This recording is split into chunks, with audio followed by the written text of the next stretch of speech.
Hello বন্ধুরা, আমি অনু। Update with অনু চ্যানেলে তোমাদের স্বাগত। আমি চলে এসেছি চিনি সিরিয়ালের আপডেট নিয়ে। চিনি সিরিয়ালে দেখা যাচ্ছে যে চিনি আর দ্রোণ এক ঘরে আছে। দ্রোণ আর চিনি একসাথে চিনির বিছানাও বানিয়েছে। এরপর দ্রোণ চিনির কাছ থেকে জানতে চায় যে অসিতা সোম তার কি সত্যি বাপের বাড়ির লোক, সে কি আগে অসিতা সোমকে চিনতো, আর এমন কি অসিতা সোমের কাছ থেকে কথা শুনেছে। চিনি প্রথমে বিশ্বাস করে বলতে চাইছিল, কারণ কিনা চিনি যে কথাগুলো বলবে দ্রোণ তো নাও বিশ্বাস করতে পারে। দ্রোণ বলেই দেখো না আমি বিশ্বাস করি কিনা, কারণ একবার সত্যি কথা বলে চিনিকে অনেক অপমানিত হতে হয়েছে, তাই সে বলতে ভয় পাচ্ছে।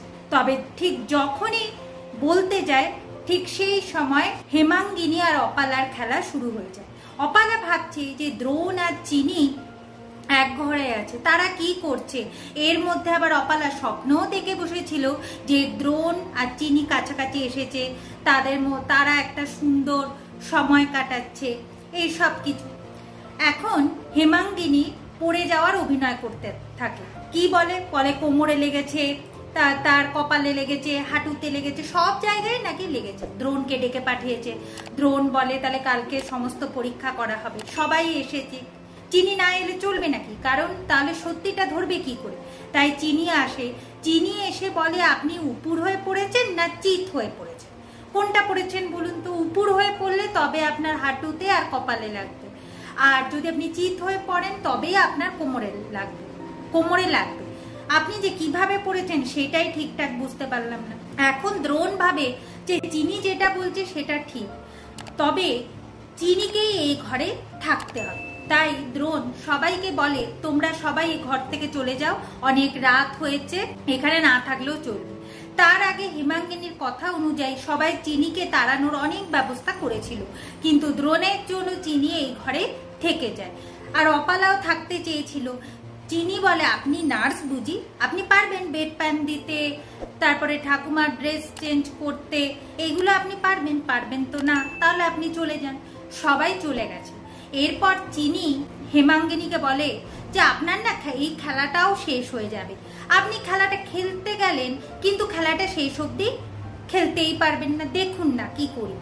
এরপর চিনি দ্রোণকে বলতে থাকে আপনি যে কথাটা শুনতে চেয়েছিলেন না ছোট মালিক, আমি এখন আপনাকে বলছি। আপনি আমার বাবা মার ব্যাপারে জানতে চেয়েছিলেন যে কি হয়েছে।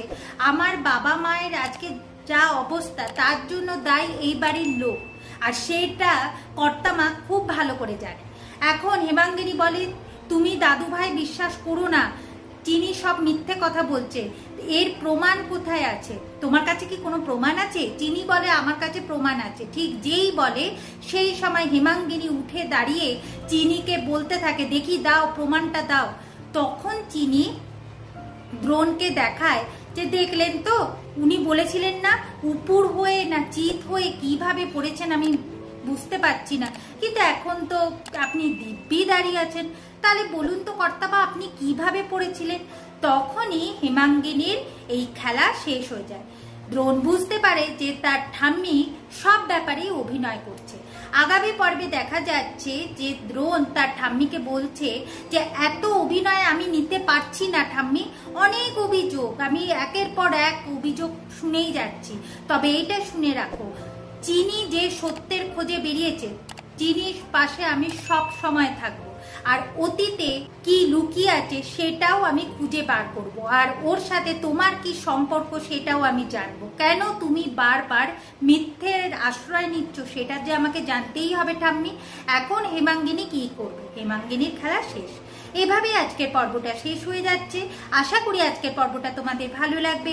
ভিডিওটা দেখবার জন্য আর আপডেট উইথ অনু চ্যানেলের পাশে থাকবার জন্য অসংখ্য ধন্যবাদ।